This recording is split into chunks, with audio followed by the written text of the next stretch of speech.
Hello and welcome to a brand new episode of the Nerdpocalypse Podcast. I'm your host, Jay. I'm here with my co-host, Terrence. What's up? And Demetrius. Hey. All right, guys. We're back. Before we get into it, make sure you check out brand new episodes of Look Forward, our political podcast, Dense Pixels, which is our video game podcast, and Black on Black Cinema, which is our black film review podcast / black social commentary podcast, apparently. So check all those things out wherever you get your podcast. So checked out this week.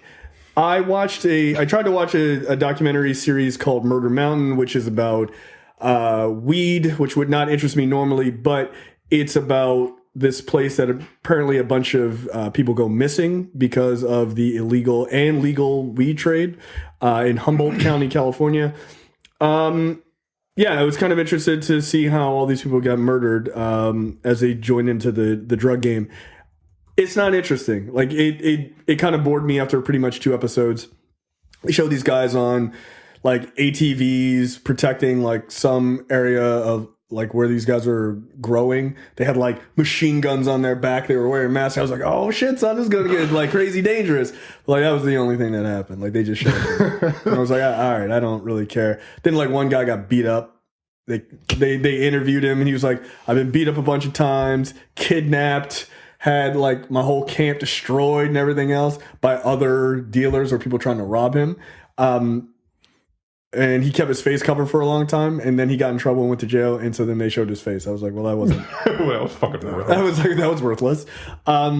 It just didn't really attract my interest long term. But if you're really into like wanting to know about, because they go into like the history of people growing weed in the 70s and stuff. Like they talk to these guys who were like the first ones doing it in this area. If you're into that, because that's kind of where it pivots, sure. I was there for the murder, but I didn't get enough of it, so I was done. I did, however, watch another documentary that I thought was quite good.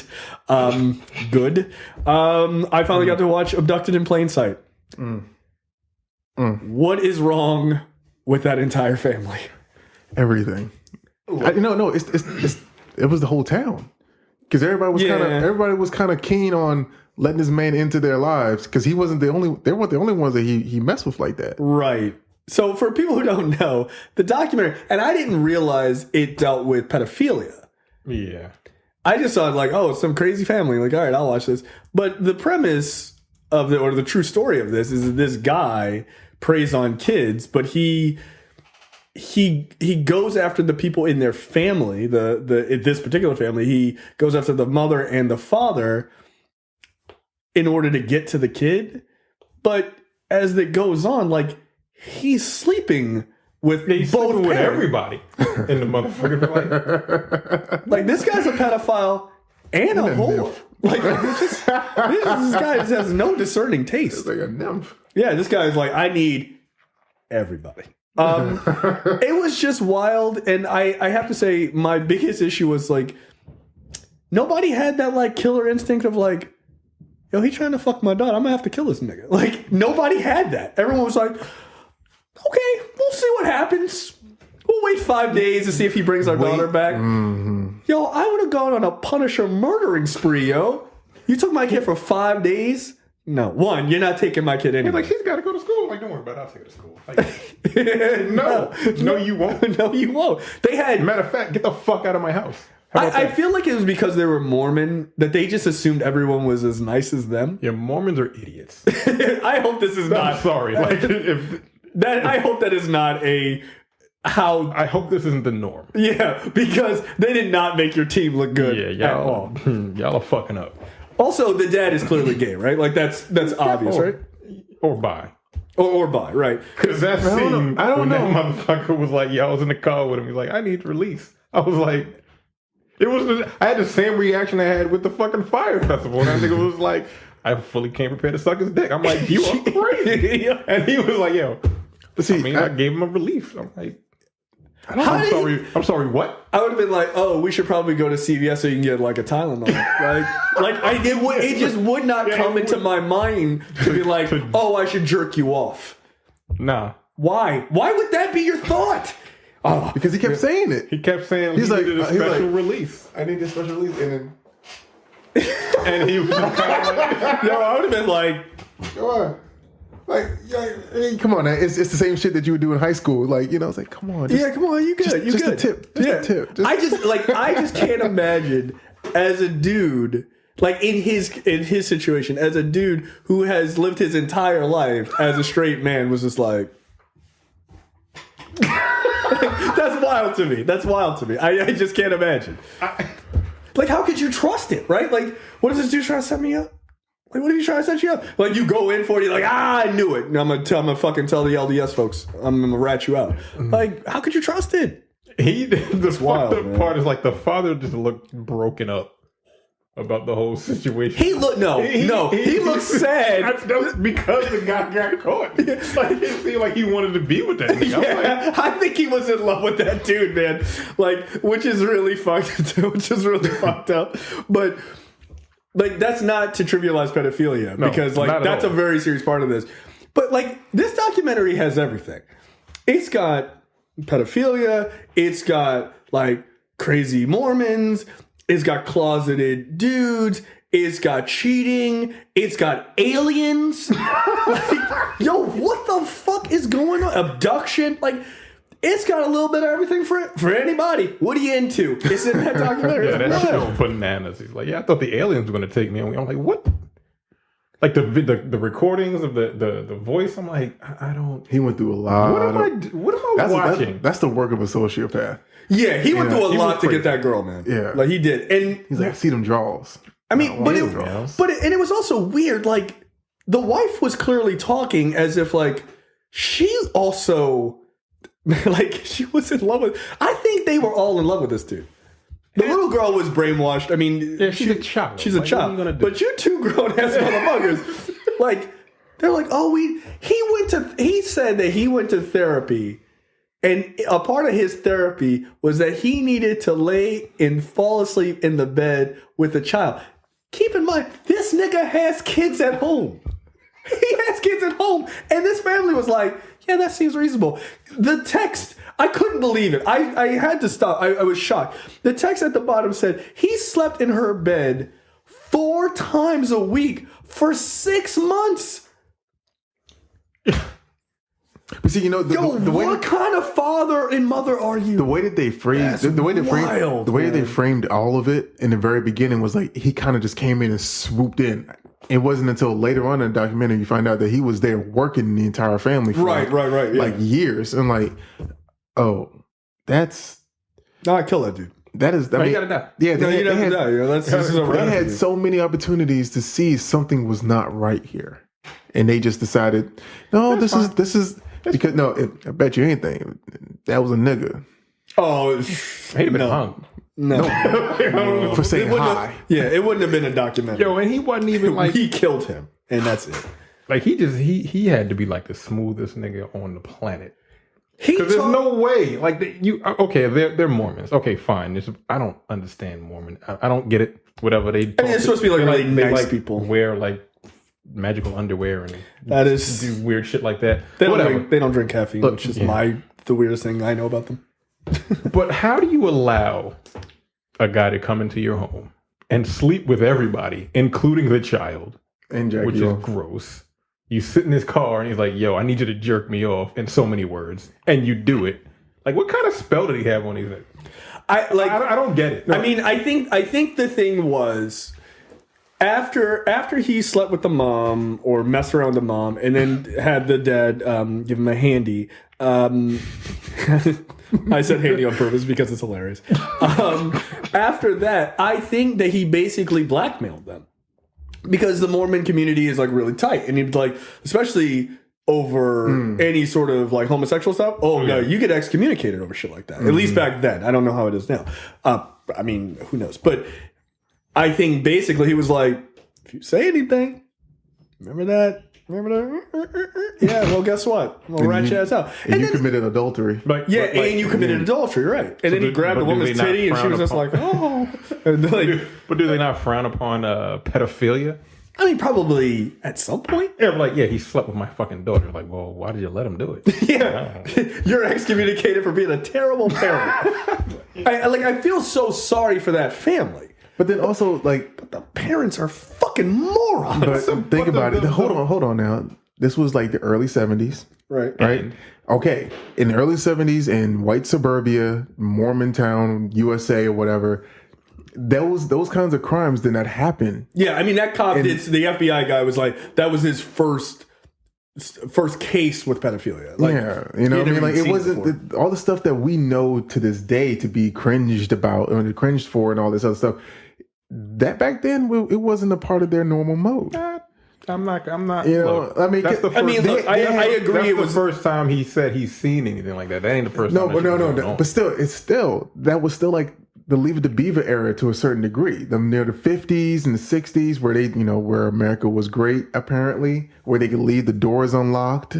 You know, and also sleeping with underage girls has never. No, he didn't sleep with her. He slept next to her.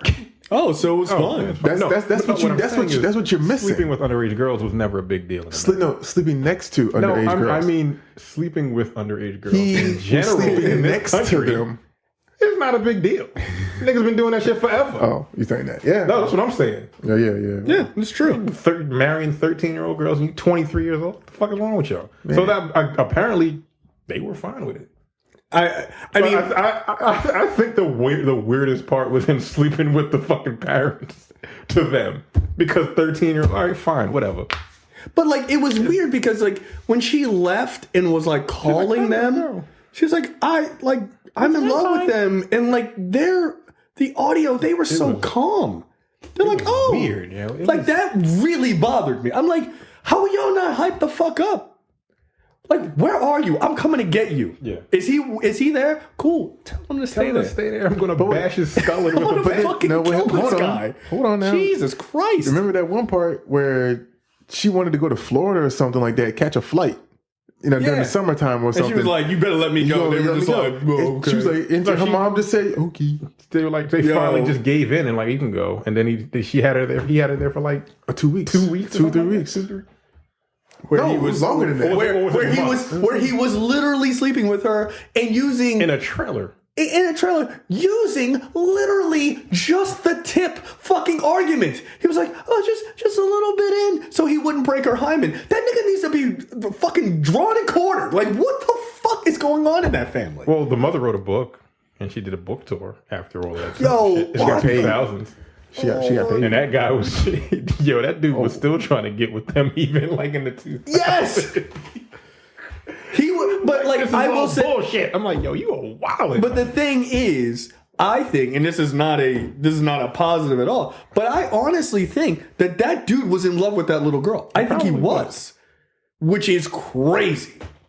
He's like, but she's like 25 now. Is it cool? No, it's not cool. I'd be like, come right over here. Go stand in that dark room. And a couple of dudes with baseball bats to chat with you for a second.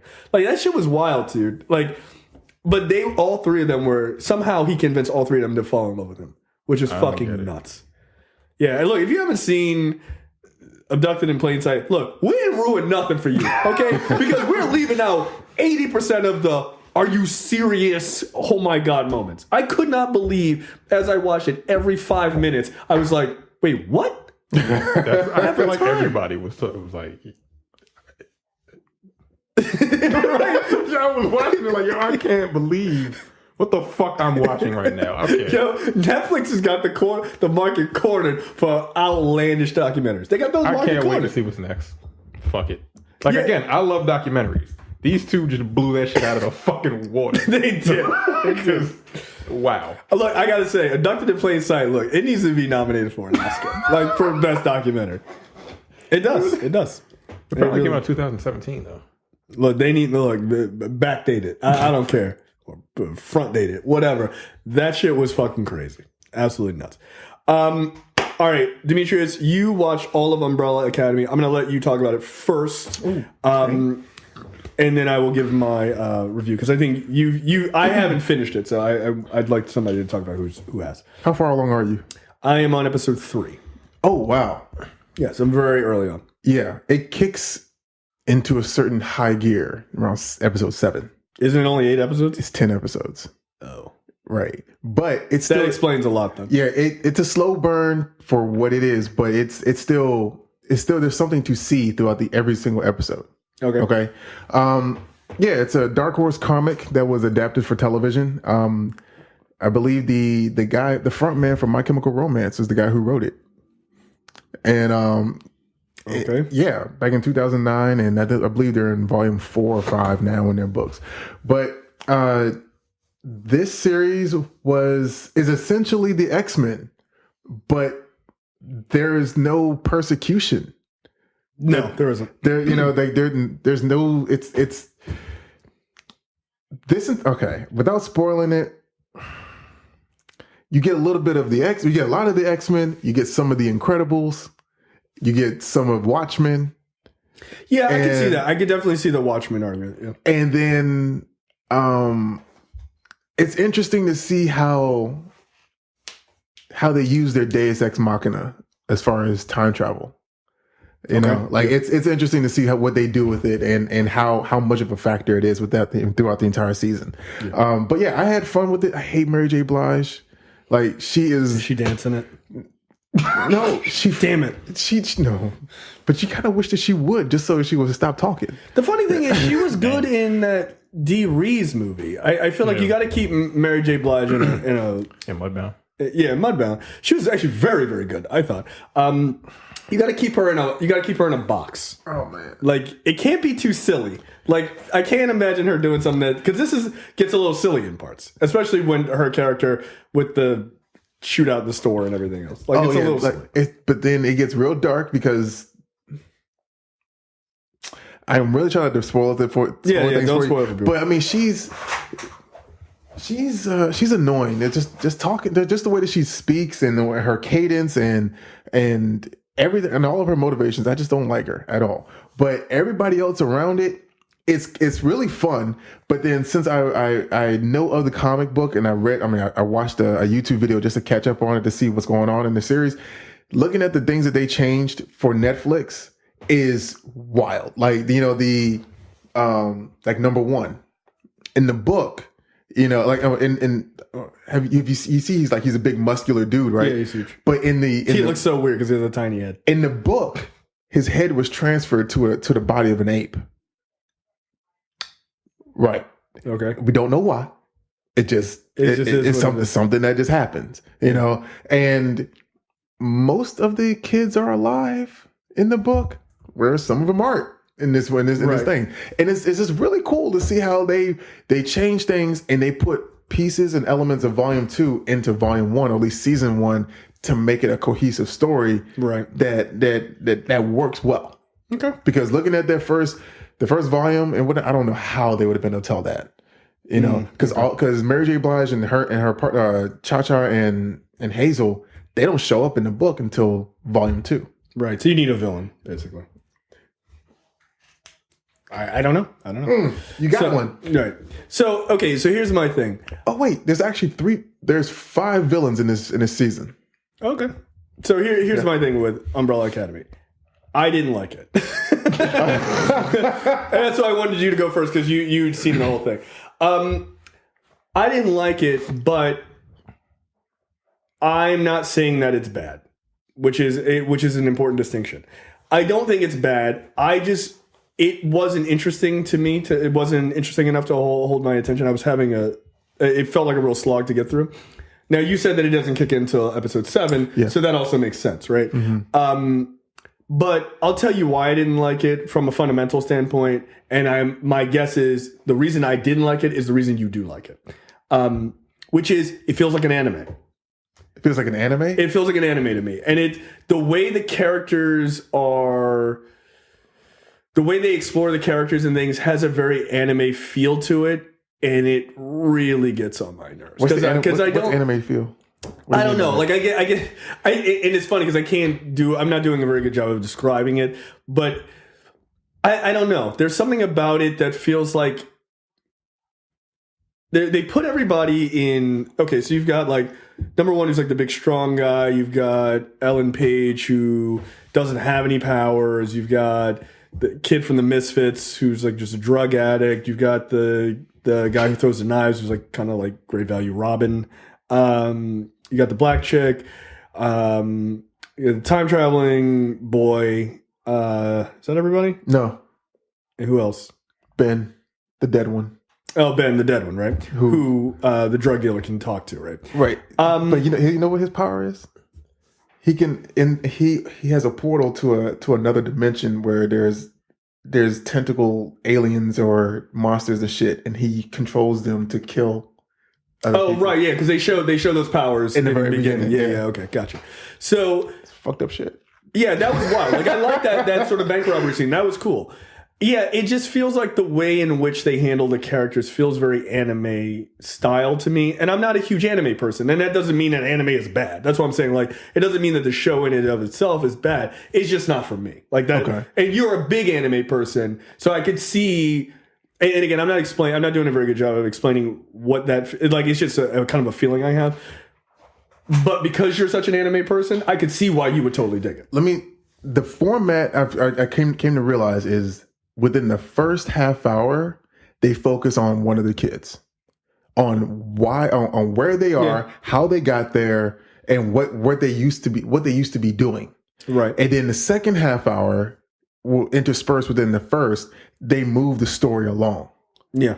Okay, so you get that's absolutely right, because that's where I'm like, can we get to the story, please? But you got to get to know these 7 main characters. Oh, actually, you don't even get to know Ben. You know what I'm saying? You need the 6 at least. Yeah, you need to know who these people are, and then you still got to know their dad. You know, right? But I think the difference between and that I think maybe that's what it is, right? I think that's the sort of Japanese way in which storytelling happens with like multiple characters a lot of times, especially in anime.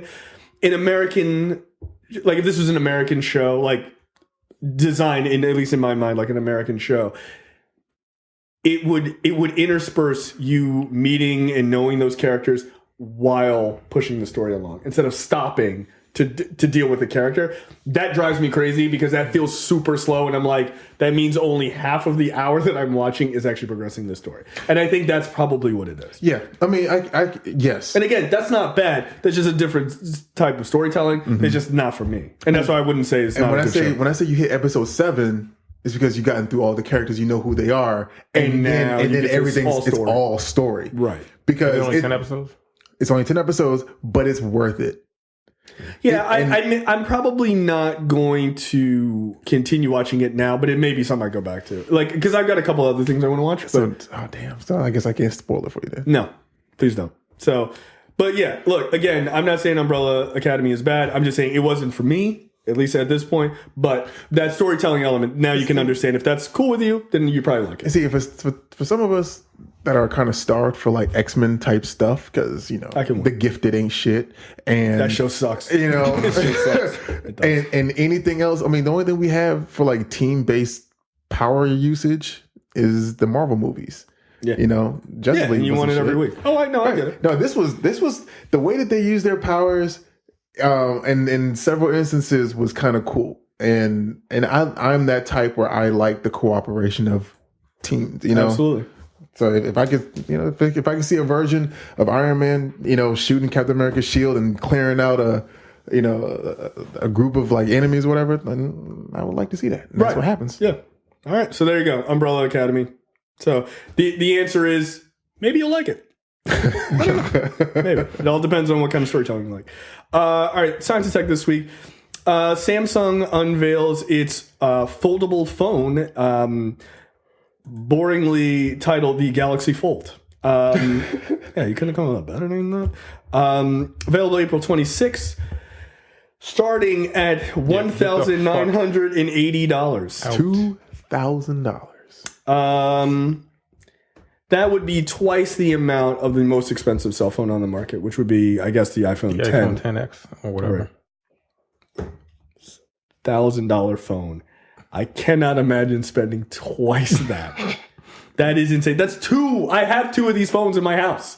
Like, sorry to my wife. Give me your phone and just smash it. I smash my phone and then I go buy one of these phones. Look, I live in a giant glass house. To say $2,000 is too much, obviously. Like, it just feels like too much now. Having a foldable phone doesn't impress me. I don't trust it. You don't trust it? No. You think your folder's gonna break? Yes. I think that's silly. I think that's silly. Like, okay, so you fold it in half. That's fine. Oh, that's kind of dope. And it becomes basically a tablet when you unfold it. Yeah. And it's like 7 inches or something like that. That's 7.3 inches. That's dope. How does the case look? What case? You get no case. You gonna get a leather one? Like you're 55 years old?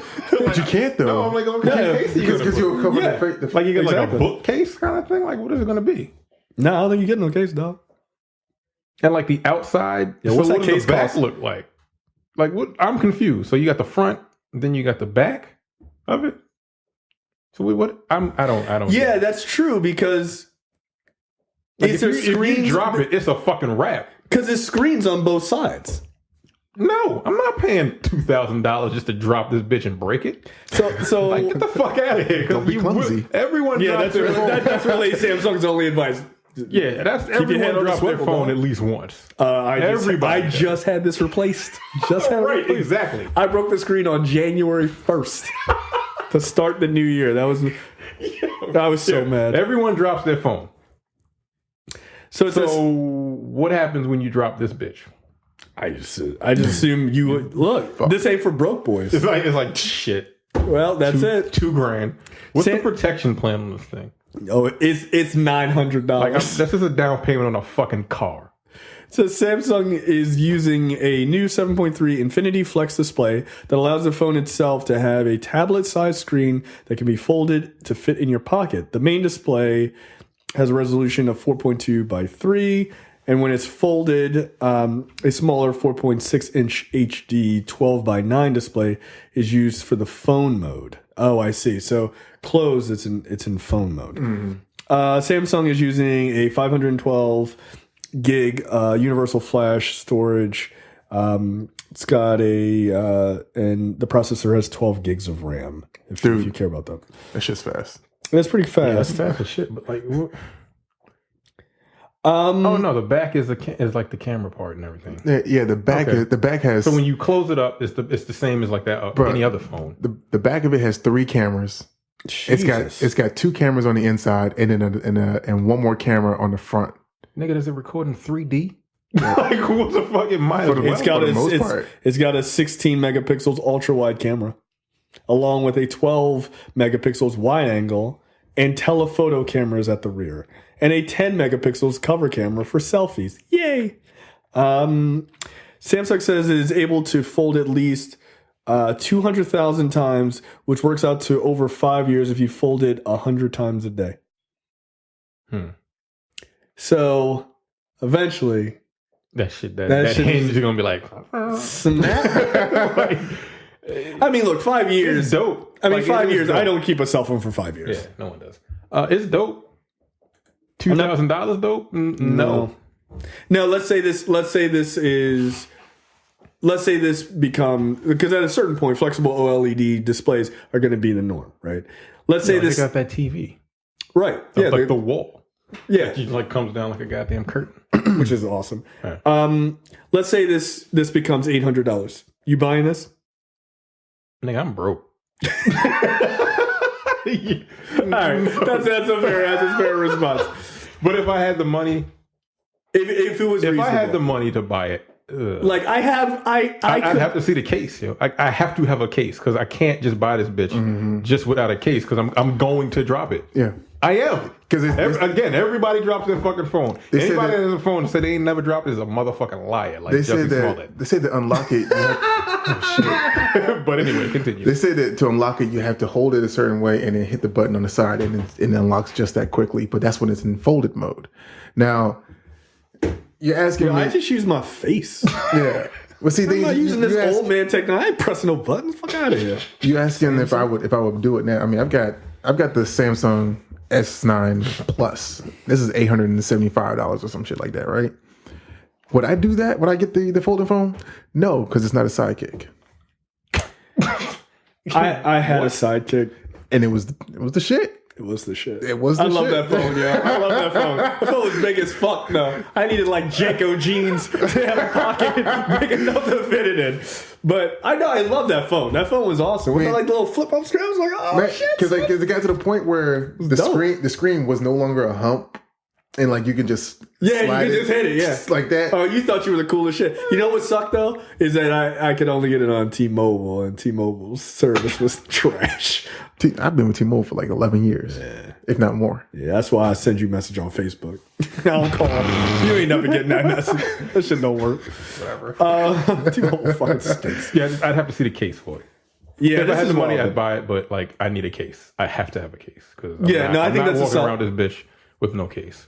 Because I'm not just wasting money. Like, I just can't do it. Like, don't need it. Just throw it over against the fucking wall. Like, all right, that's fine. Yeah. It is dope. Like, this dope as shit. It is. I'm not paying $2,000 for No, fuck out of here. Like, and don't be an early adopter. Yeah, don't do that. Don't sit in line first day. There are going to be people that do it, but like, y'all are idiots. Because it's going to have all kind of problems. Oh, yeah. You think it's going to last 5 years. That shit going to last 3 months. Because the first day you get it, they're like, oh, 5 years if you flip it open, 100 times a day. Those first couple of days, you gonna flip that phone open 4,000 times. Because everybody can be like, yo, how's that working? You be like, yeah. It's a tablet now, nigga. Like, see, huh? Yeah, and those numbers just slowly coming down. You're like 5 years, 3 years, 6 months. God damn it, stop working. It should keep a tally of how many times you open it. like slow down, dog. Slow down. There'd be an app on there, so it shows you how many times you flipped it open.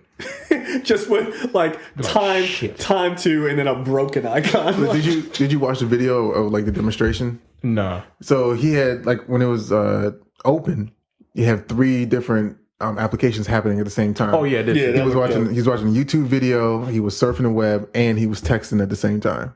Like if anything, that does show that we have a lack of attention span. Goddamn, that's way too much. That's way too much. One app at a time, man. Come on. You sound old. I can't text. I literally can't watch YouTube, and do something else at the same time. Like on my phone. I don't have YouTube Red or whatever. Like, second I close that tab, that audio is done. Really? Because on mine, I can minimize it just like I can minimize the NBC app. Nah, you can't do that. Really? Nah, phone dog. Wait, yo, I ain't ready. Yo, no, I'm serious. No, you know what's funny? The master race can't multitask. Sorry, if you're on, I don't need it. If you're on Facebook Messenger and you make a video call. And you're talking to somebody on the iPhone, if you go to another application, that camera cuts off. It doesn't go to picture-in-picture.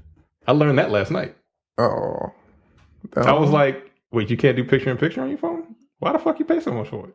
Because that technology is not necessary. Like, what the fuck? NBC app can do it, son. Look, nobody needs picture-in-picture. Like 3 other when Apple decides that I need picture-in-picture, that's when I'll get picture-in-picture. I was like, yo, what the fuck? Are you serious? I'm like, yo, go to settings, go to this, and click picture-in-picture. It's like, it's not there. I'm like, yo, what the fuck is the point? Seriously, I don't know. What's the point? I try to keep my attention on one app at a time. I don't want to throw my time away. If I'm talking to my wife on FaceTime, I just want to talk to her. I don't need to do anything. Right. Okay. That's funny. I didn't know you guys could do that. That's pretty dope, actually. Oops. Whatever. Your phone's $2,000. Fuck out of here. Rich ass. I got I'm waiting for the commercial of Lil Wayne pouring fucking liquor on this one too. Crazy bullshit. All right, make sure you go to the nerdpocalypse.com/Amazon. Before you buy anything on Amazon, if you want to buy a $2,000 Galaxy Fold at some point, you should probably buy it on Amazon. And you should use our link, again, the nerdpocalypse.com/Amazon. And go ahead and buy the $2,000 phone. Yep.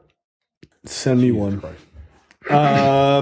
Lightning round, Terrence. First up, Legendary Entertainment to create new Land of Oz series. Didn't they try this before? I don't know if it was Legendary Entertainment, but wasn't there an Oz show on like NBC? Was it? No. Or was that like Frozen? Or? No, that was like their version of the movie. It was like a live thing. But didn't Sci-Fi did a series? Do you remember that? Sci-Fi did a series with the guy who played M. Bison in that like Street Fighter Chun-Li movie. Oh, the dude with the blonde hair? Yeah, he was in it. What the fuck is his name? He was like the Tin Man or something. I don't know, but I'm pretty sure they did. And it was bad. Like, it was really bad. Emerald City is what I'm talking about. Oh, right. Right. Oh, that was on NBC. NBC, yeah. Yeah. Okay, I remember that too. So, I remember the trailer for that being like pretty outlandish. Yeah, it was. I thought it was lit. It was kind of wild. It was colorful, the special effects seemed legit. Yeah, this it was pretty out there, but then I think it was like not good. And it was canceled. It was canceled pretty quickly. So Legendary Entertainment is developing a new Land of Oz series. Hollywood can't seem to get enough. Blah blah blah blah blah. I think Hollywood's had enough of this. Yeah. Who's really what the fuck is Legendary TV? Legendary Entertainment? Oh, Legendary Television? I don't know. Adapt my take on Bound's rich, complex Oz book series, which has influenced me creatively since this is Aren't we kind of done with? I would hope Wizard of Oz shit. I feel like I haven't cared since the 1980s movie Return to Oz with the Wheelers that scared the bejesus out of me as a child. I've never seen that. Oh, it is an acid trip of an 80s movie, my man. Like, holy shit! Have you ever seen Return to Oz? Oh, don't. No, that shit's nightmare fuel. Really? Dude, they got these dudes called Wheelers that are just these guys with their arms have wheels on the end and they come fucking riding in. That shit is not for kids. Yo, you should not show that to children. But then so was Turbo Boy or something like that. Yeah, probably. But that shit was fun. You know what you're talking about? Yeah. The dude turned into like the red Corvette. Yeah.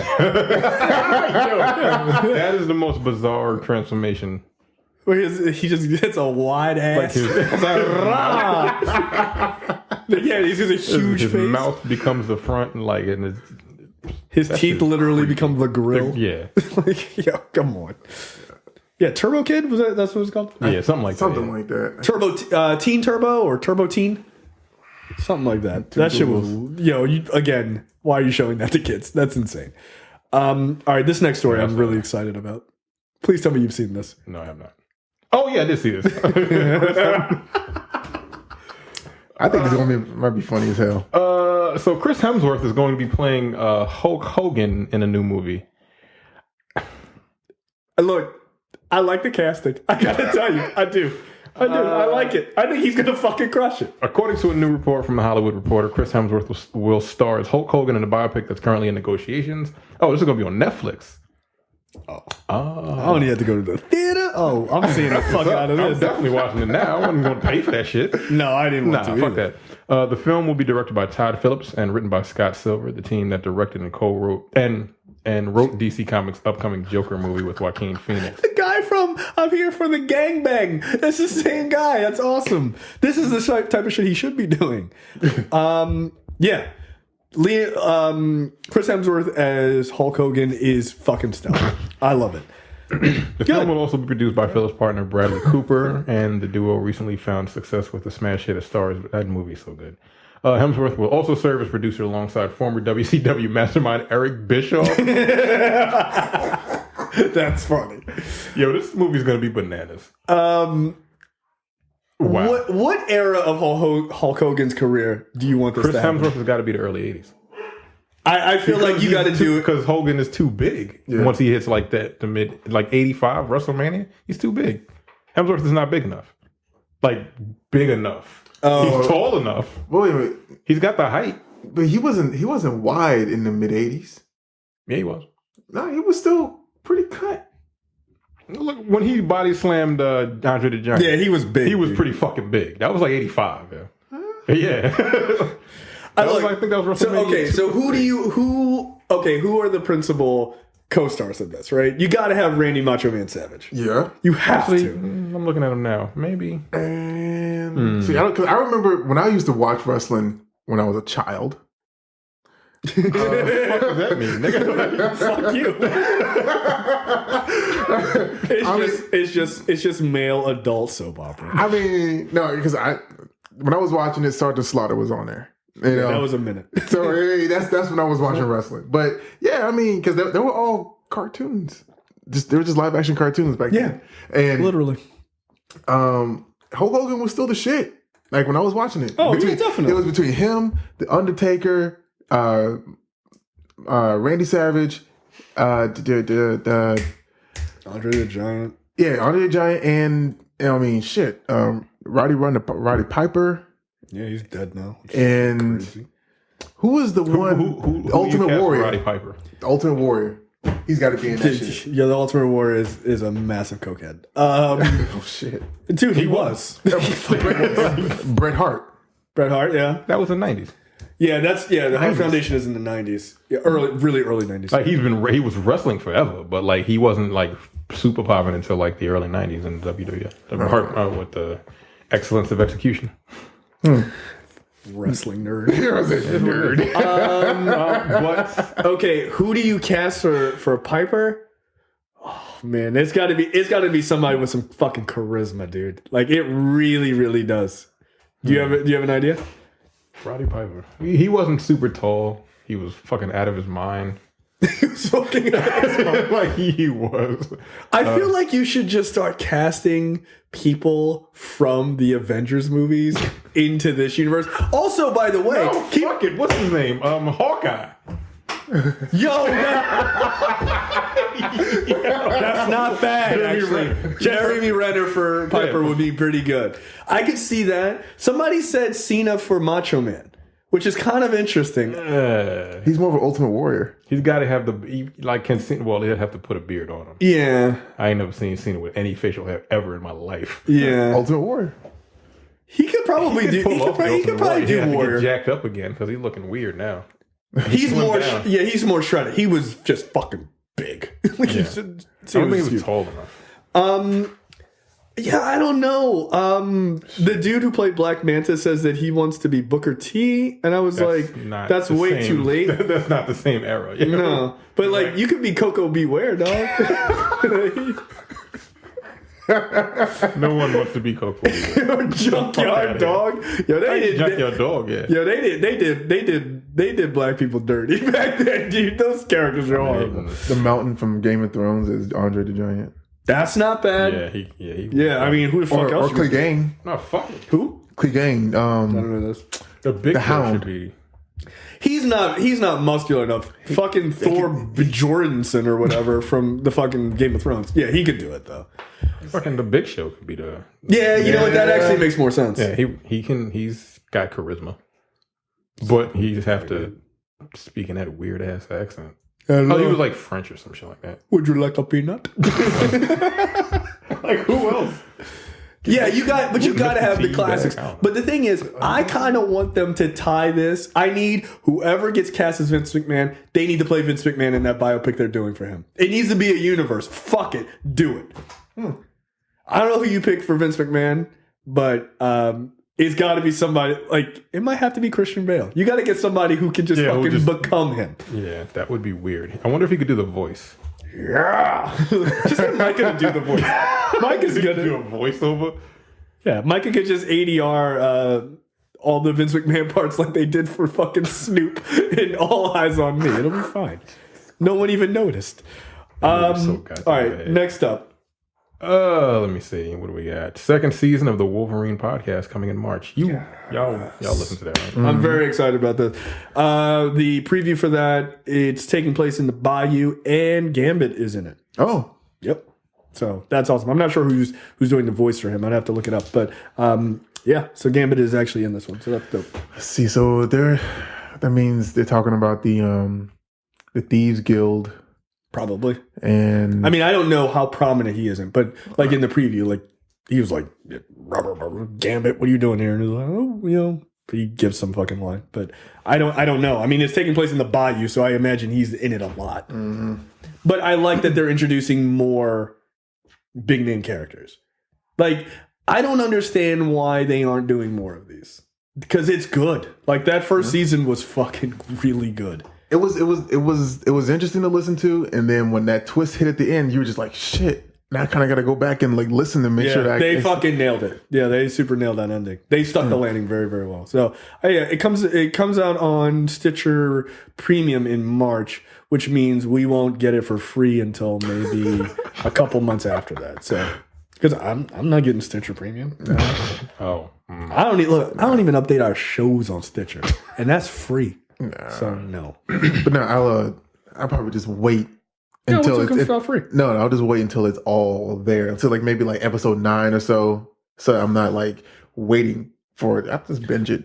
Well, no, that's what I'm saying. Like what they did with the first season is it was on Stitcher Premium for a while, and then they released it for free. Yeah, but week by week, right? No, they dumped the whole thing. Oh, okay. So no, it's already done. They're just like, there it is. So I will wait till then. So it'll be a couple months after it airs on Stitcher, I assume. So whatever. It's not enough for me to pay for Stitcher Premium. No. Next up. Next, The Men in High Castle is going to come to an end with this 4th season. It's another show I never watched. It's really good. I haven't watched the 3rd season yet. But yeah, it's really good. It's not, I wouldn't say it's like easy television to watch. Like it's really a heavy show. It's just because of the fucking topic. It's fucking Nazis have taken over the world. But it's really good. So again, I haven't seen the 3rd season, but I look forward to watching that. And that's probably what I'll start. Probably coming up soon. And then, I look forward to the 4th one. I mean, it's got some sci-fi elements, which is kind of interesting. But it's a Philip K. Dick story. And that dude really, really, really knew how to write. I mean, he wrote Total Recall and like just a bunch of other stuff that have been made into movies. So, yeah, he's really talented. Well, he's dead now, but he was very talented. Did he write Blade Runner? Yes. And what was it based off on his story? Yeah, Do Robots Dream of Electric Sheep. Yeah. Yep, that's Philip K. Dick as well. And finally, Harley Quinn is now expected to return in James Gunn's The Suicide Squad. But they just said last week that she wasn't. Yeah, I know. But now she is. That's what I was... Yo, shut up, DC. I'm done. Click. Somebody was like... I forget who it was. They were like, every conversation that happens at DC becomes a story. We're going to do it. We're not going to do it. We're going to do it. Like, all right, there you go. There's 3 stories. They don't know what they want to do. They don't know what they want to do. So fucking stupid. Like, they know exactly what they want to do. They want to take a $1 billion franchise and be like, yo, whatever those things are called. The Trench. The Trench. Just make that a movie. I was... Did you haven't seen Aquaman yet, have you? I have. He hasn't. Oh, you haven't. Like, that was cool to see. For that one, 2 or 3 minutes. Yeah. I don't want who said that they wanted a whole fucking movie on that? Nobody said it. You know what? No, one person said it. James Wan. Because he's a horror director and he was like, I want to do something with them. That's why that scene looked as good as it did. He might say it. Look, here's the thing. He might tear that shit up. He might. He probably will. He's a really good horror director. I just don't care. No, because it's not Green Lantern, or it's not it's not anything that has to do with the fucking universe that you would want to see. Yeah, I mean, look, I don't have a problem with them doing offshoots. I would just like them to get the movies right first before you start doing a bunch of branch out shit, right? Like, get your universe running at top speed, and then we'll talk. Yeah, they're 2 for 5 right now, right?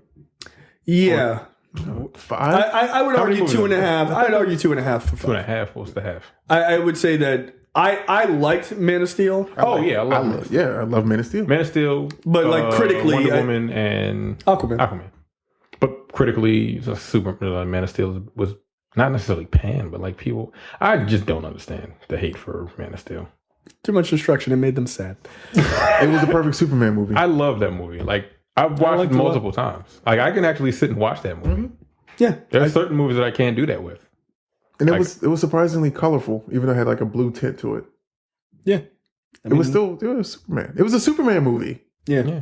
Look, I have to say, they're being very coy about Henry Cavill, whether he's coming back or not. And there's talk about Armie Hammer as Batman and maybe not. He's denying it. And people are like, oh, that means it's not happening. I'm like, that doesn't mean anything. Paul Rudd denied. Armie Hammer as Batman is dope. That's a solid fucking choice.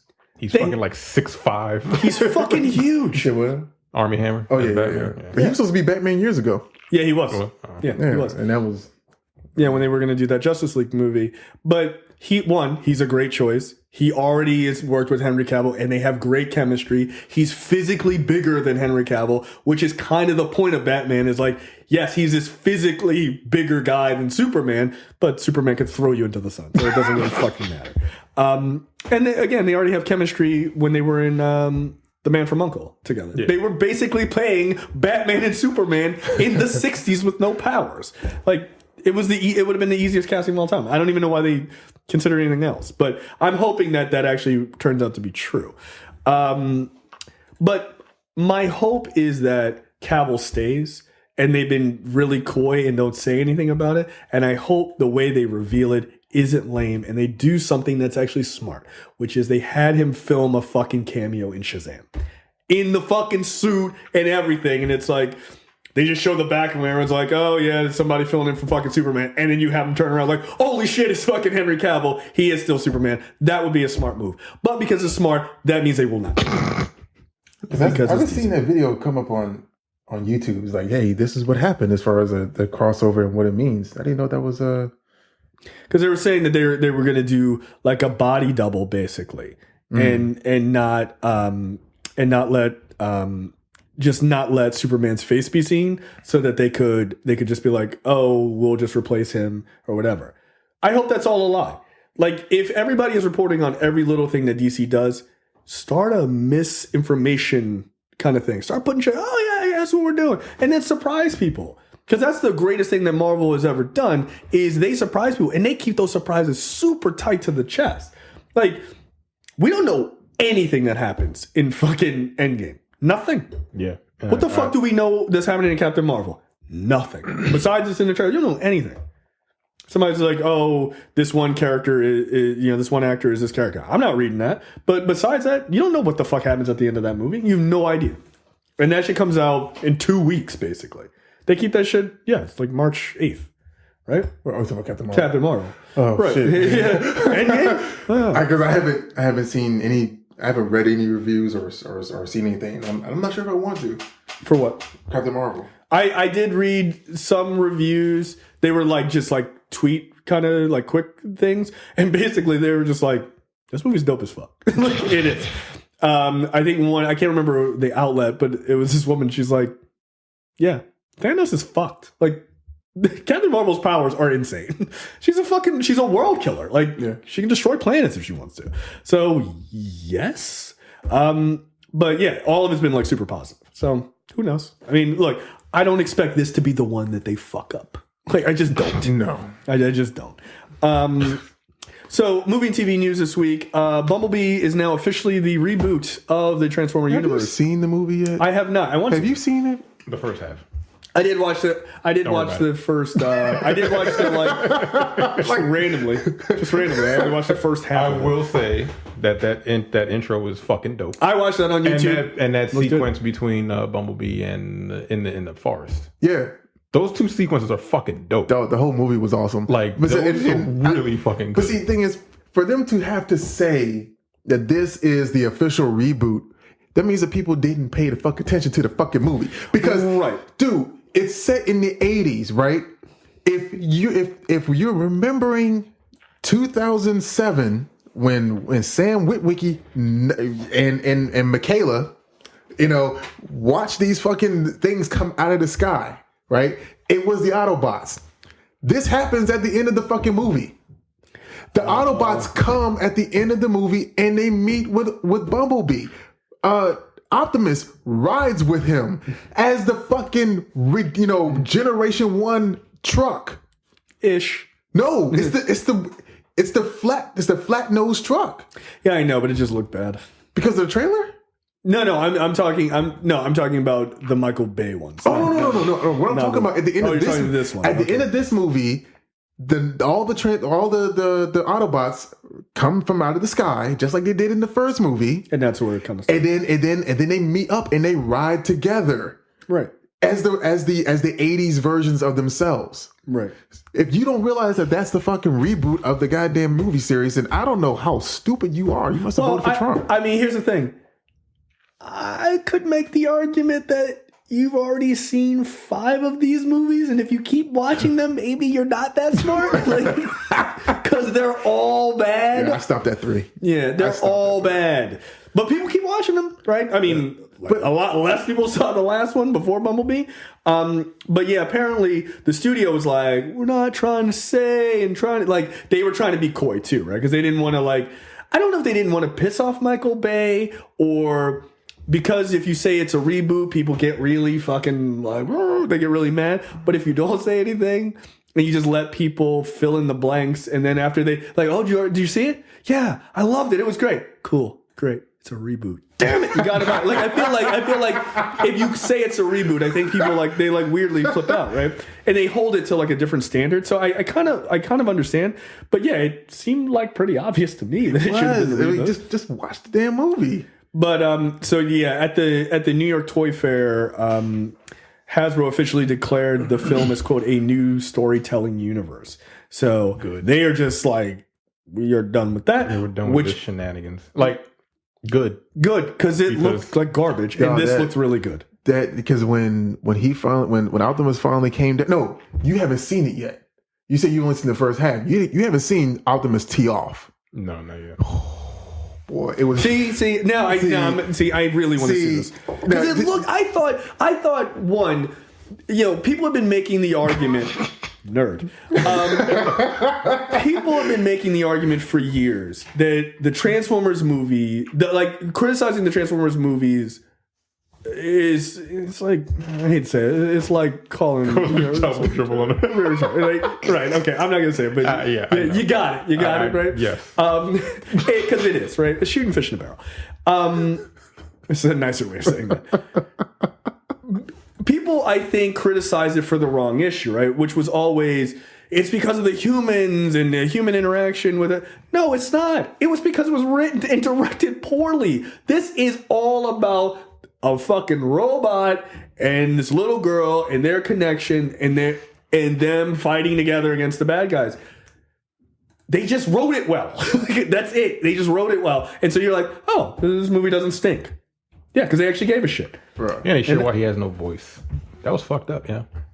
You said, oh yeah, yeah. Why he doesn't have a voice. Voice box. Like, it was fucked up. I'm like, man, God damn, bro. Man, it was kind of on the same level as RoboCop killing that dude at the end with the little spike in his hand. Oh, yeah, right. But honestly, did you see the '84 movie, the animated movie? I don't remember it. You don't remember that? No. Did you remember? Okay, I don't remember. All right, so just to set it up. All the Autobots are in trouble. Decepticons are pushing them back or whatever, and then from out of nowhere, you see this glimmer, this glint of shininess comes, and it's Optimus. Right, comes across the hill. He blasts out of his truck form into his robot form.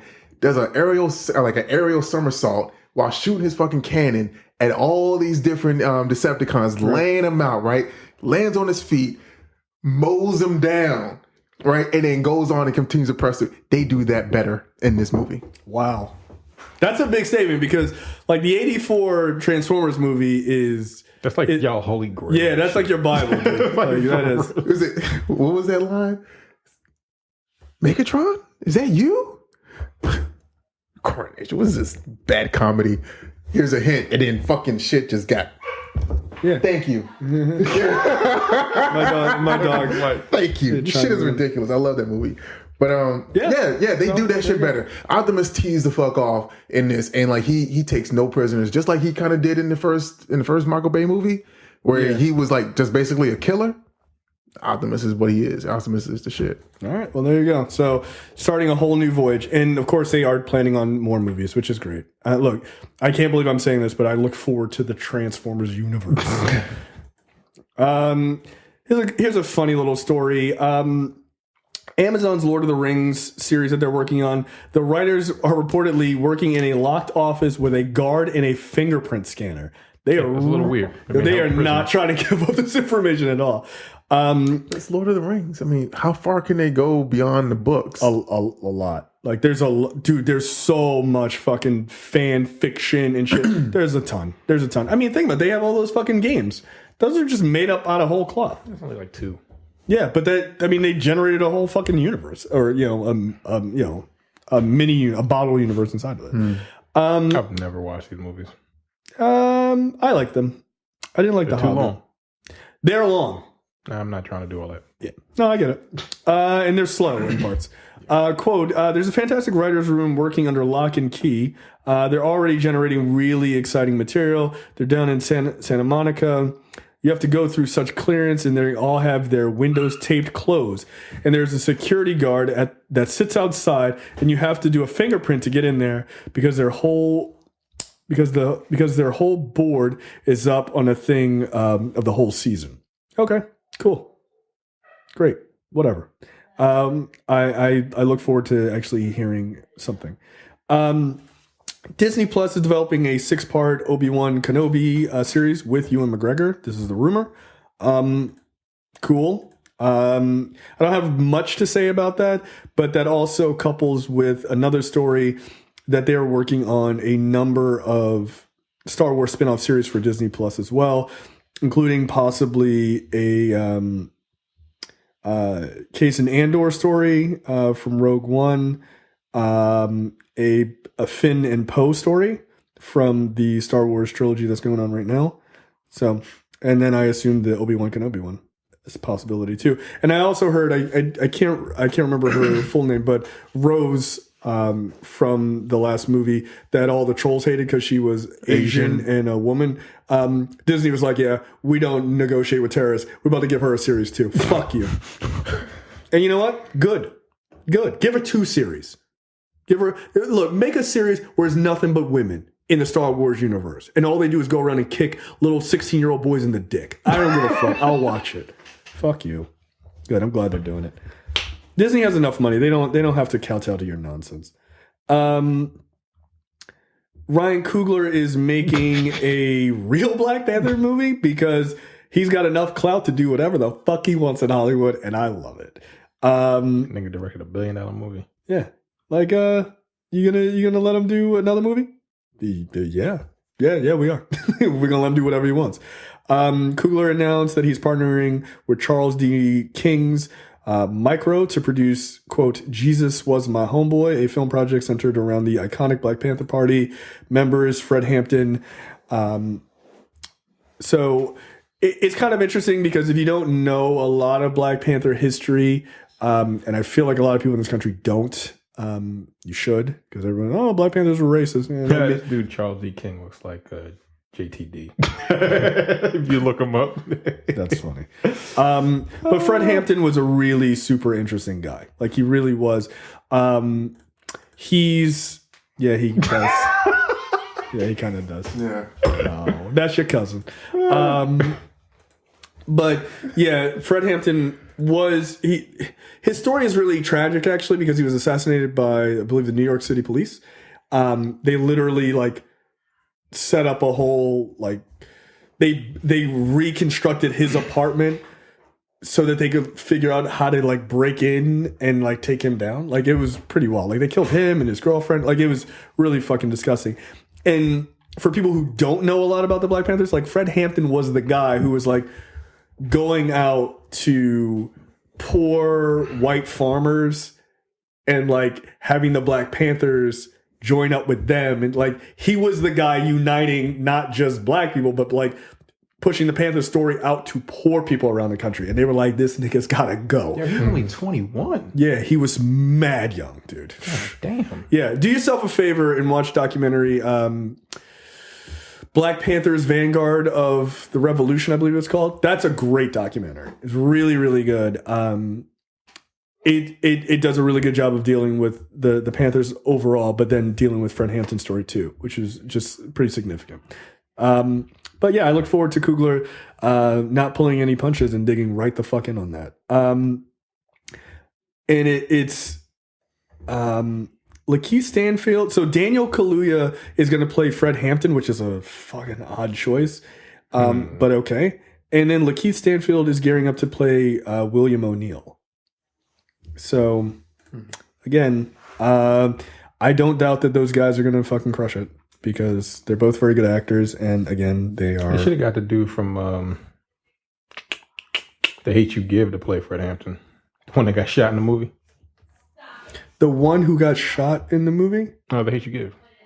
Which person got shot?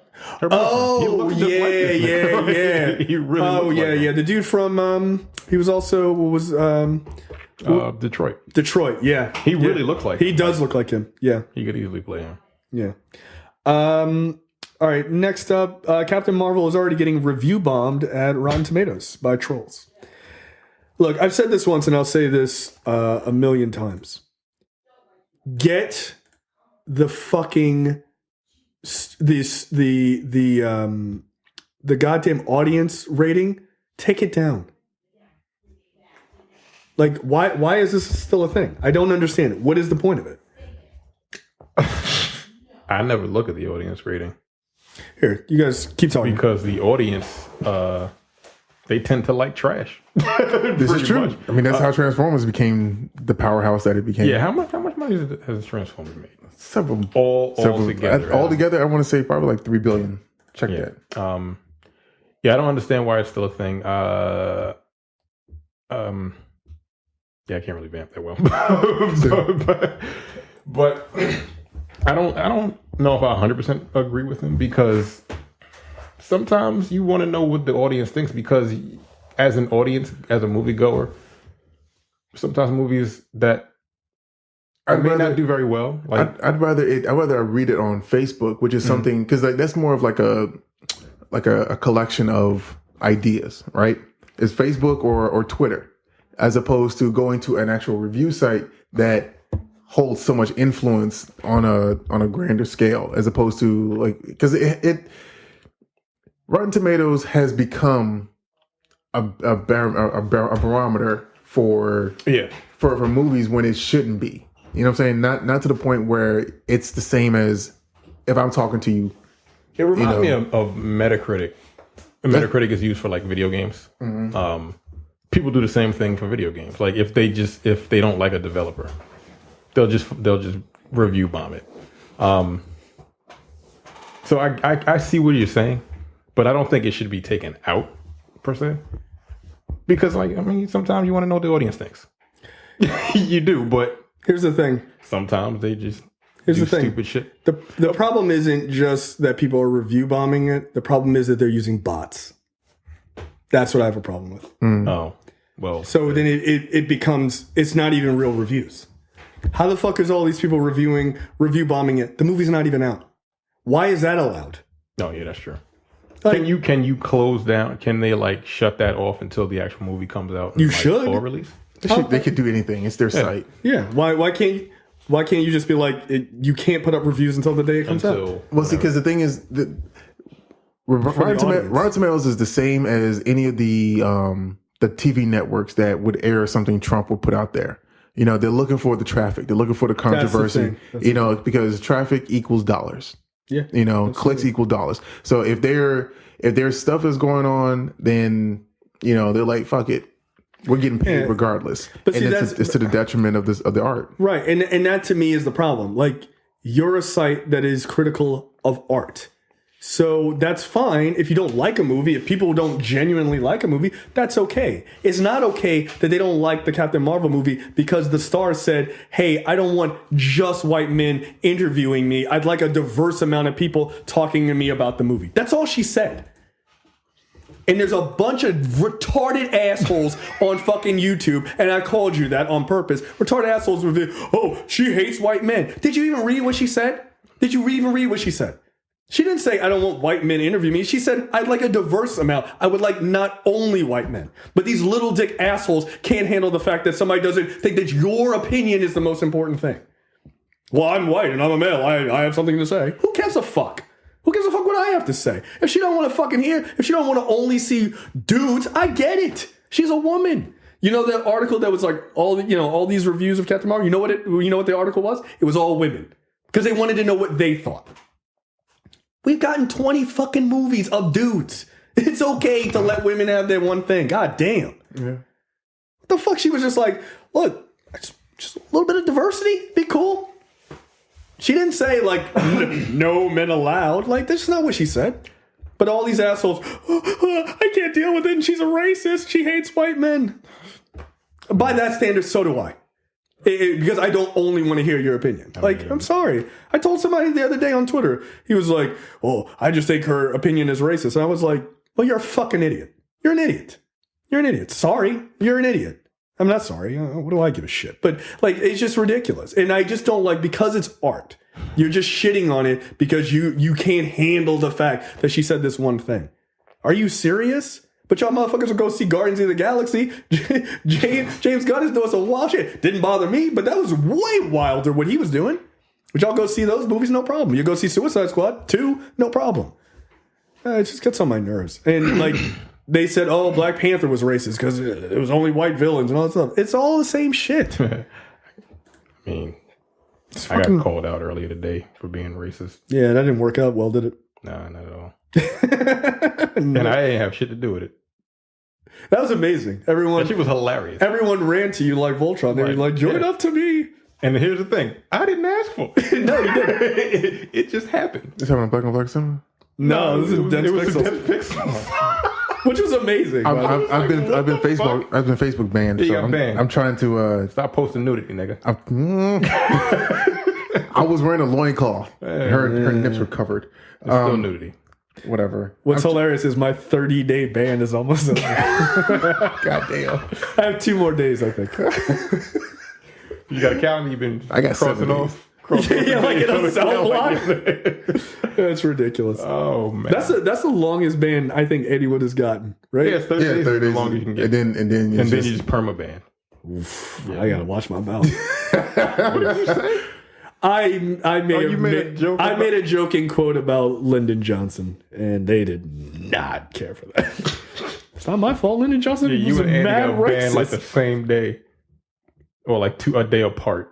And he only got banned for 7. He called it a sandwich, like a redneck sandwich, some stupid shit. Yeah, Andy called the chicken sandwich that they put Cheetos on white trash, and they were like, banned. He was like, what? It is? I mean, he's not wrong. You put flaming hot Cheetos on a chicken sandwich as a restaurant? Nah, that's white trash. Yo, come on, knock it off. KFC is trash anyway. It is. For starters. Yeah, it's wet and just, Yeah, no. Popeye's chicken is better. And I'm not even a big fan of Popeye's chicken either. Popeye's is a little bit crispier, but they're still just as greasy. I don't like super crispy chicken. But they're still just as greasy as KFC. Nope. And then hip hop chicken is just as greasy, but they got that crack on it. Yeah, whatever crack. Yeah, and that then shit's dope. It might be dope. I mean, you're not wrong. You're not wrong. Only the one, the second one. Damn, I can't think of that. Church's? No. Oh, Church's chicken. Church is the only place that I know that's got that really good okra. See, that's so southern. You can't get okra. You can't get okra at a KFC in Baltimore. What kind of okra at hip hop. Hip hop, yeah. Yeah, it's fried. It's it's all right. I went to a Jamaican place right near you, by the way. It was really good. I'll tell you about it. It was dope. That little shopping center. Where? Right around the corner from your parents' house. It's new. Oh, okay. Yeah, it's really good. All right, let's talk about what's next. So little needle dick assholes on YouTube have a problem with Captain Marvel because it's a girl. I will never understand it, man. I'll never understand it. I will never understand grown men who want to sleep with women who also hate women. Here's an idea. Don't be a dick. Maybe one of them will give you some relief. I don't know. Just saying. Gross. It is. All right, question of the week. I'm just going to read a few of these. With the news that Aquaman will have a horror spin-off film focusing on the Trench, is there room to do low-budget spin-offs from larger comic book characters without saturating the market? Also, what small world spin-offs would you like to see from the DCEU or the MCU? I don't know this person. Tiara says, I would like to see DCEU spin-offs called Superman, Batman, and The Flash. Focus on these properties first, DC. God damn. There's a market for low-budget spin-offs for studios like Marvel because they've built goodwill and they can handle the bigger named characters. Hell, they're already doing it with Runaways and Cloak and Dagger. That's a good point. I really enjoyed Aquaman, but I don't think DC is at the point where they can produce a spin-off just because the trench scenes were cool. Rory says, I want TV shorts of Captain America catching up on the last 50 years of pop culture, being afraid of Halloween movies, listening to the best albums, laughing at the first few seasons of SNL, being shocked at Darth Vader's, Luke's dad, etc. That's kind of funny. I kind of like that idea. Little TV shorts would actually be really good. Brian says, first of all, only DC could make $1 billion movie from fucking Aquaman and decide the trench is the direction to go next. I don't think they actually like money as much as they think they do. However, I would love 5 to 10 shorts where Kilgrave / the Purple Man goes around just making people do random stupid shit and happening upon people acting a fool and then just immediately making them regret their life choices. I would also watch that. Black Mirror. Yeah, it does, actually.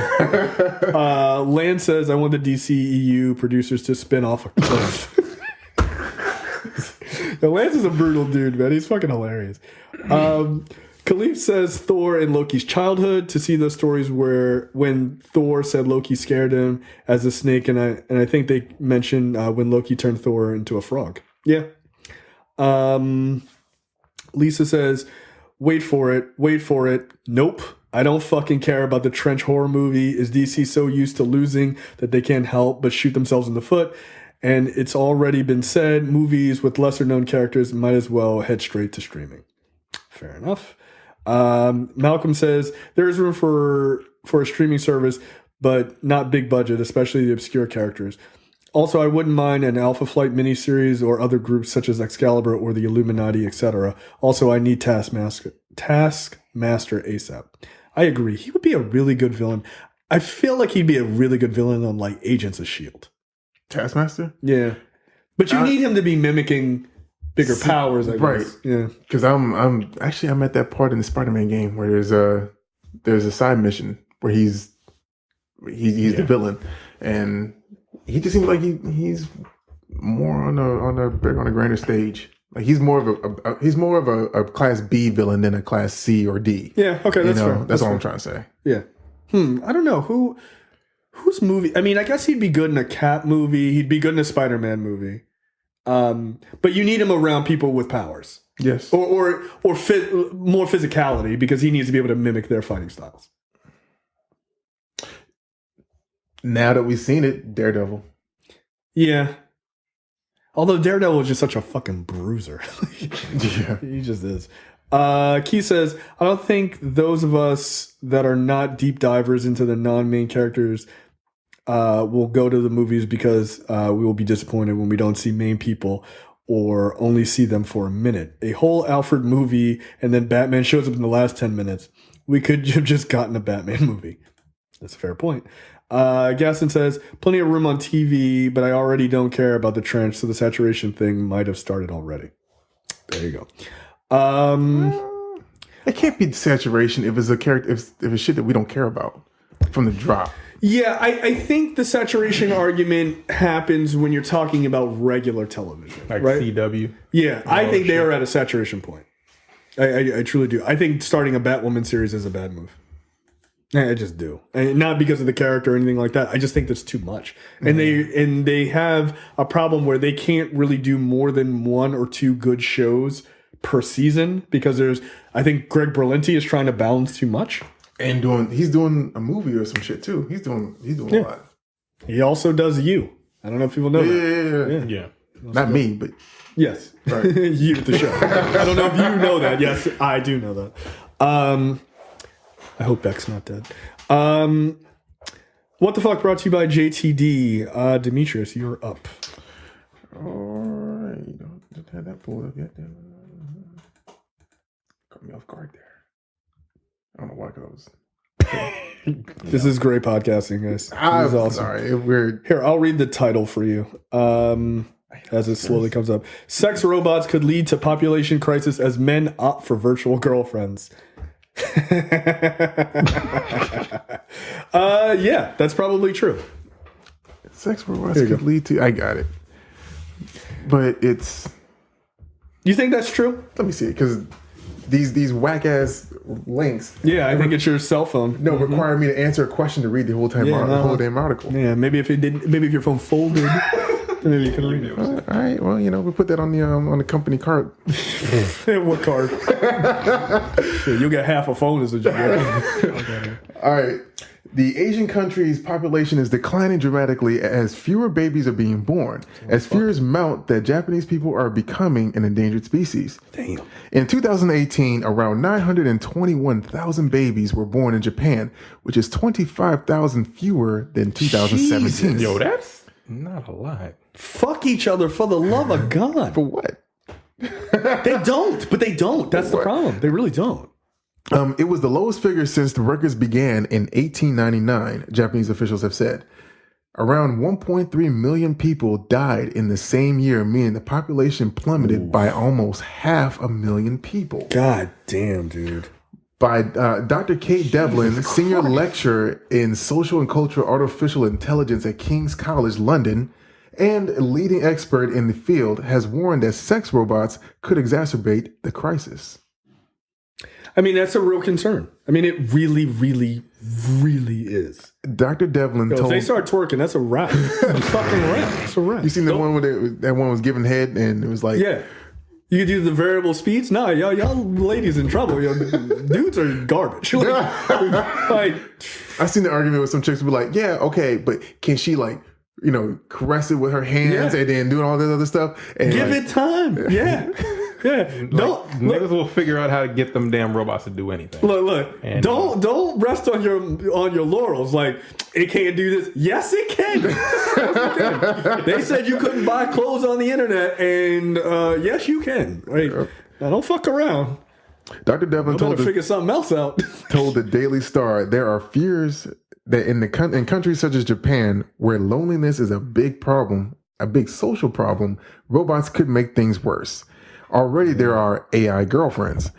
For the men who are interested in buying female versions of sex robots, they are often looking for companionship aspect too. The growing trend of sex robots was revealed in a documentary aired on RT last year. They trying to fuck up Japan. Called The Substitutes. It focused on ways in which the life-sized love dolls are fueling a national mood of loneliness and alienation.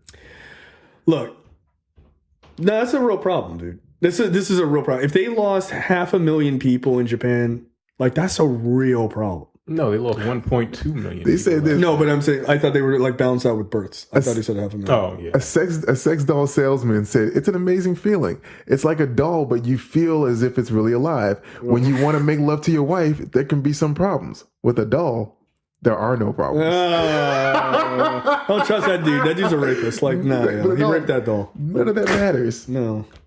Yeah, because you don't have to ask. You don't have to. You can just be a scumbag. Come here.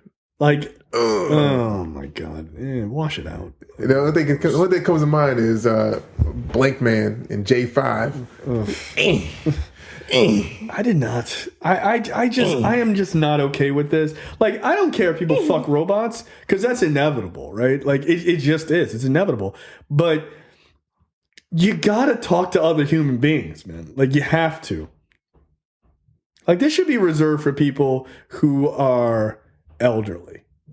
Like, you don't get to fuck a robot till you're 65.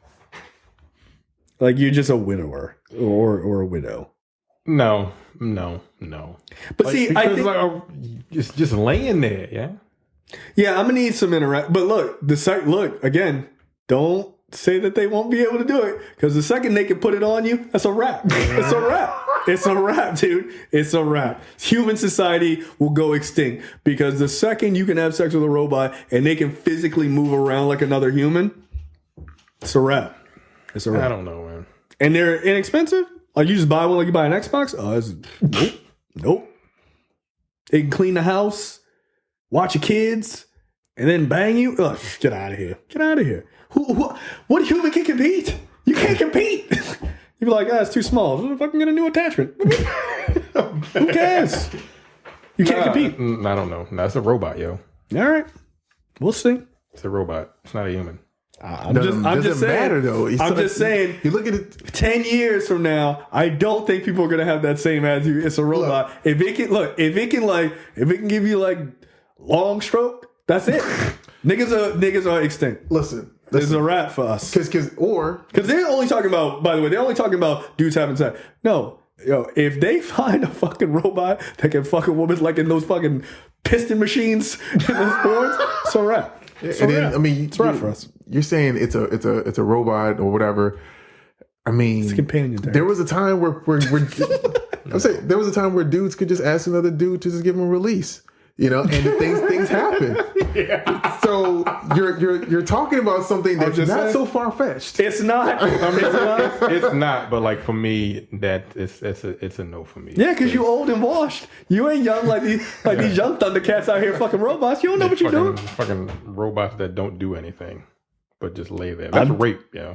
How is it rape if they don't have a choice? If that's what they're bought for. So, so now you don't want robots to have rights. I see where this argument is going. See? Like, hey, this is the next big argument, by the way. This is coming. Yeah. Like, in the next 20 years of our life, we will be talking about robot rights. I guarantee you. Sentient robot rights. I guarantee you. I'm not kidding. If you want the robot to give you the Kim Kardashian treatment, that's fine. Whatever. I'm not for that. Because she just lays there like a dead fish.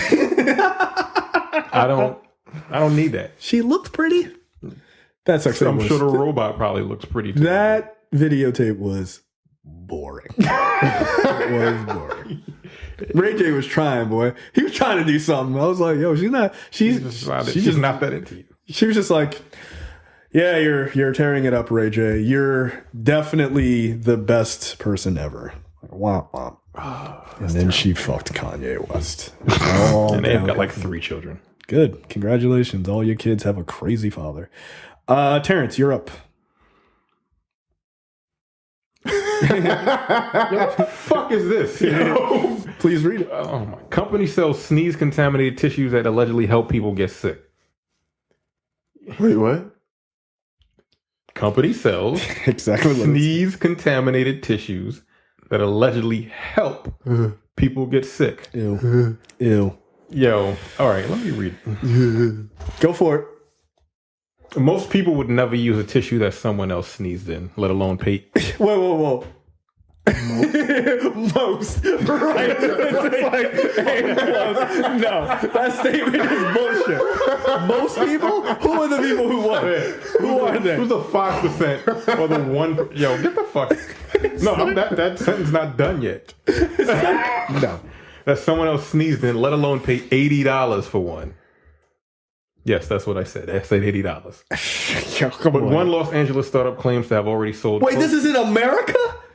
No. All right. Nope. None of this was happening when Obama was president. That's all I'm just saying. That's all I'm saying. I've already sold close to 1,000 sneeze-filled tissues to people who want to catch a cold virus now so they don't get sick with the same cold later. Well, that's making me, you know... I'm serious.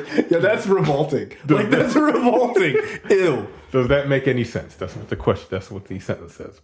No. Vave, V-A-E-V, Vave, I guess. Vave builds itself a wellness brand, although technically it's helping people get sick by selling them tissue that complete strangers sick with the cold have allegedly sneezed into. So what do you do with it? I think do you lick it? I don't know. I don't know. They say it's for, quote, open-minded people. No, it isn't. It's for empty-headed people. Like, yo, what are you doing?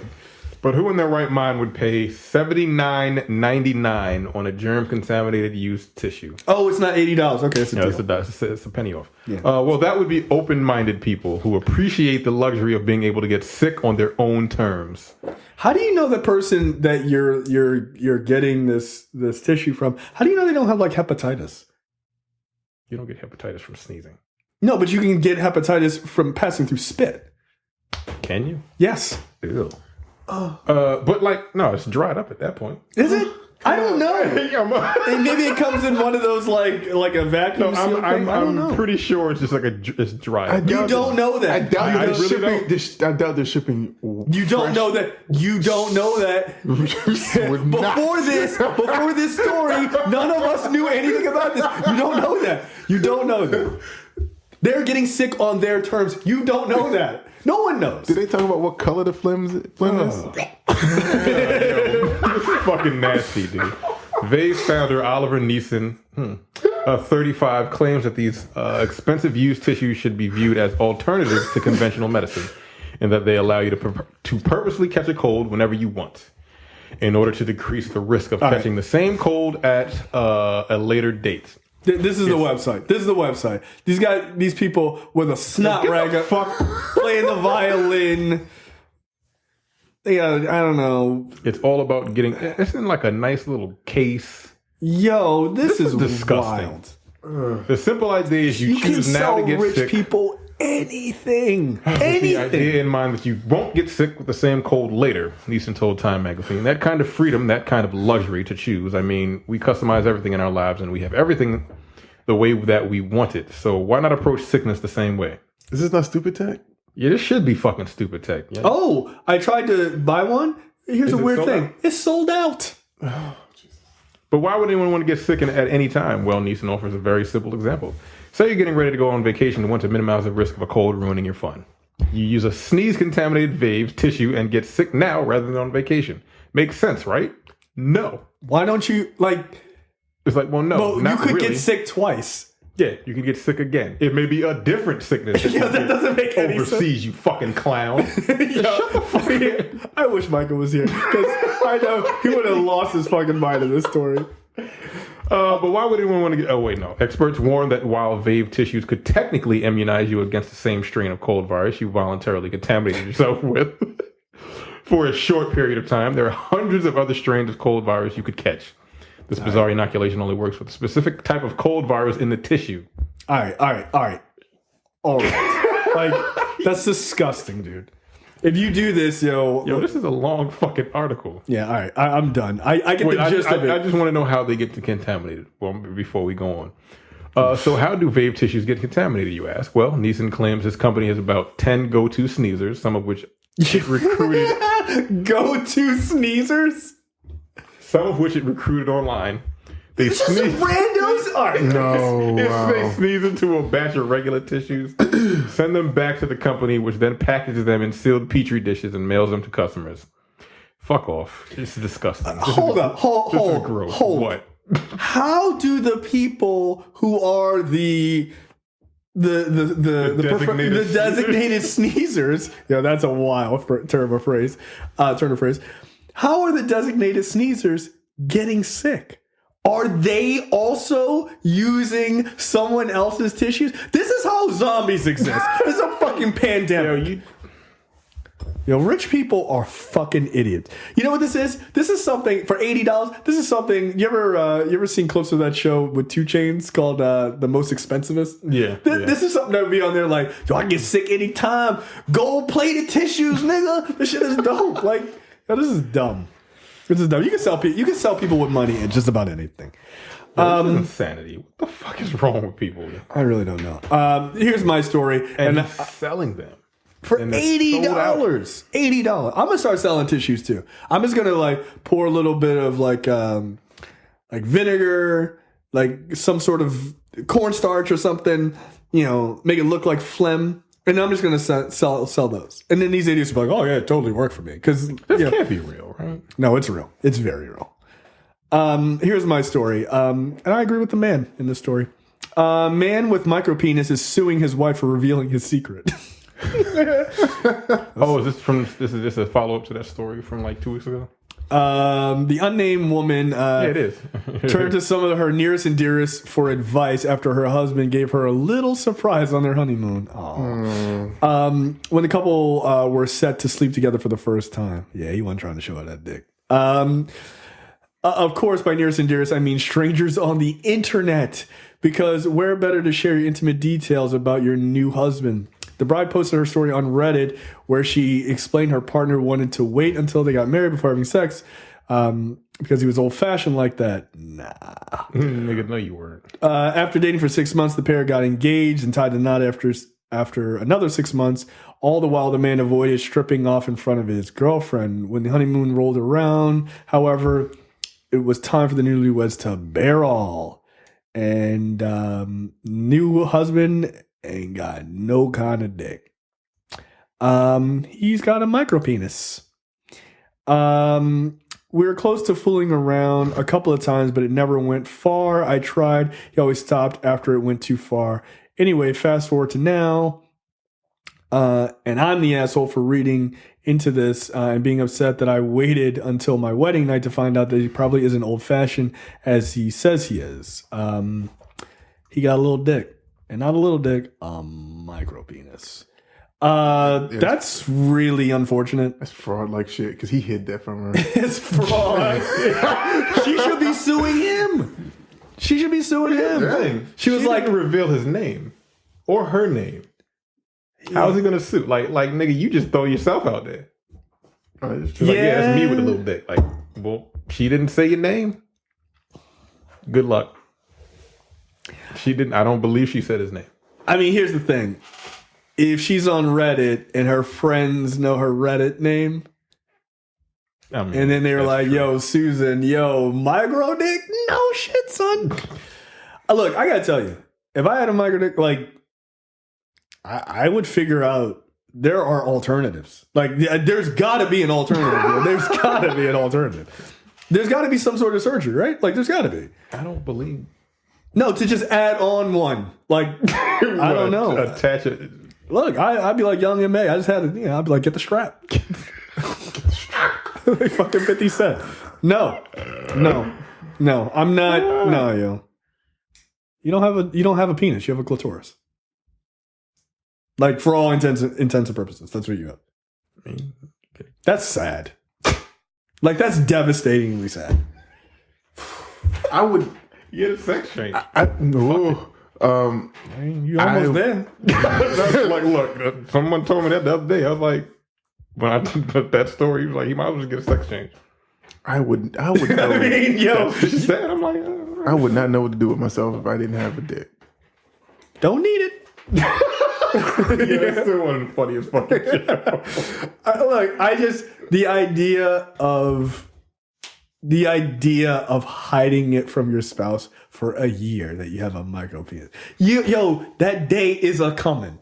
Like, no, there will be a reckoning. Yeah, yo. At a certain point, you just got to be like, this is it. Yeah, what do you do?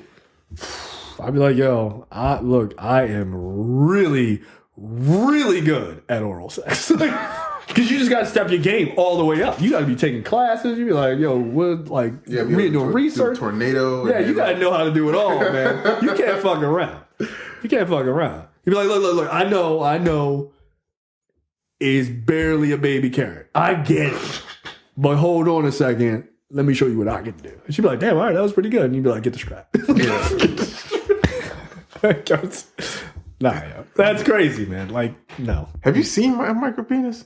I've seen a picture of it. It's unfortunate as fuck. It is super unfortunate. Because you can barely hold that shit to piss your damn self. Yeah, that's a problem too. Your balls and shit. Yeah, piss on your balls. It's fucked up, yo. It's the truth. Like, you can't angle it any kind of way there.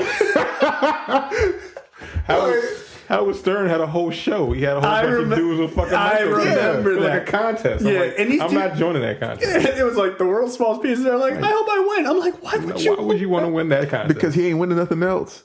Well, that is very true. You lost in the fucking DNA gamble of life. God damn. I don't know what I would do. How are they made? I mean, how are they made? like, is it genetic? Is it like a defect? I guess yes. Just a genetic defect. It's a genetic defect because I guess it's like it didn't fully develop. Yeah, kind of thing. Yeah, that's just unfortunate. Are black men? Do black men have them? I bet there were some black dudes in that contest. Oh yeah, there were. Yeah, mm-hmm. Really, it's a thing. They date white women. Look, I don't.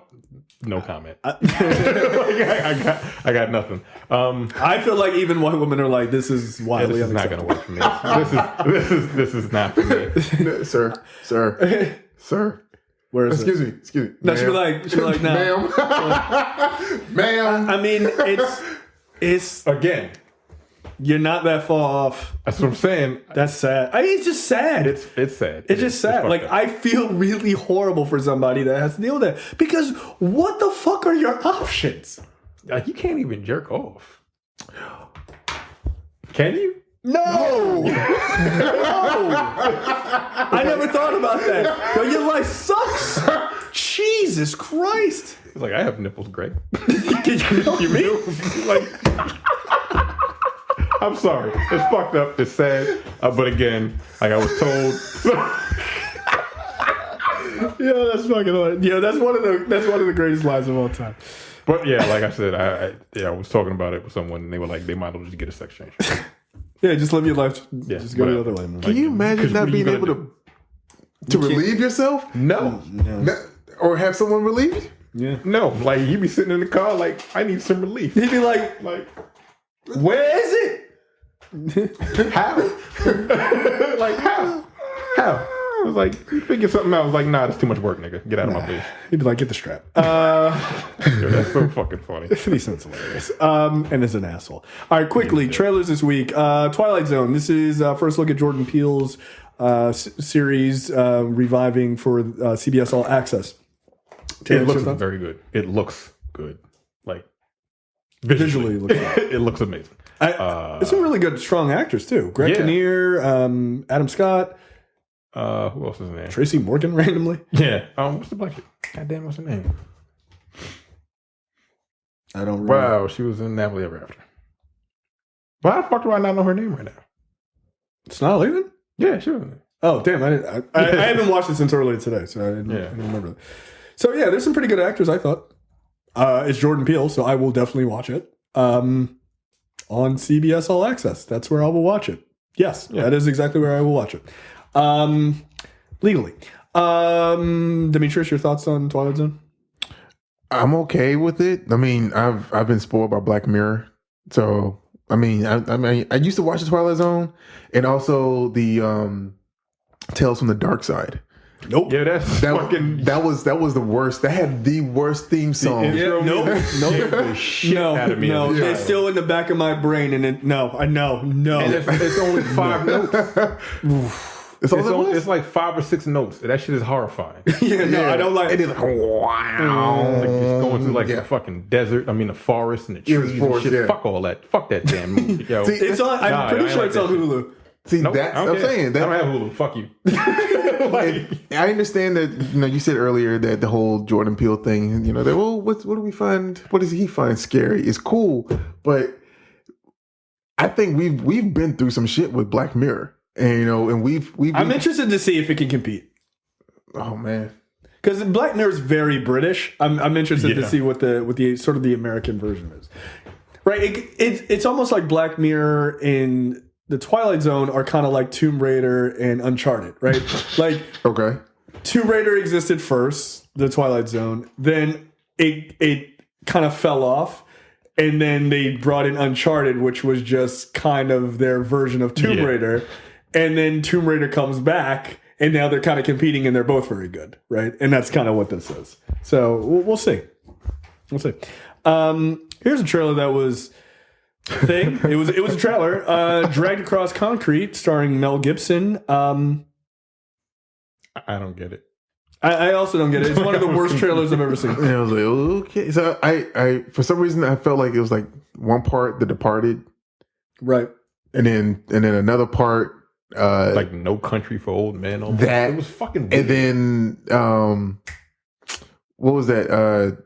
That one series that was on FX. That was Fargo. Thank you. Yeah. I can see that. So yeah, I'm just like, it's a mosh. It's a mashup of a lot of different things, and I don't know how to feel about it. I have no clue what the fuck is going on. I don't either. Here's what I have learned though. I don't think Mel Gibson's a good actor anymore. In real life, I don't. I like in the trailer, his line delivery was horrible. And I think it's just because he's rusty as fuck. Because maybe you shouldn't have called that cop sugar tits and said all those horrible things about Jews.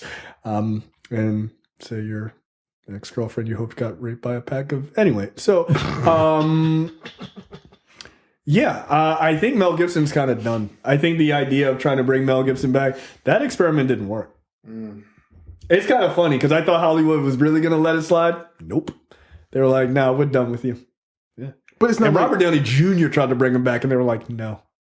We love Robert Downey Jr. No. Because they're good friends. But nope. No. Well. I've never seen Bone Tomahawk or Brawl in Cell Block. I hear Bone Tomahawk is very good. I've heard it's very good. But yeah, I'll check those out. I'm not watching this. I need another trailer that's coherent. This trailer is horrible. It's really bad. Any parting notes before we get out of here? I went to KatsuCon last weekend. Yeah, how was that? And that was a lot of fun. That was your first time going, right? That was my first time there, and it was it was a party. And it was more of a party than I think I was prepared for, because I'm about to be 35.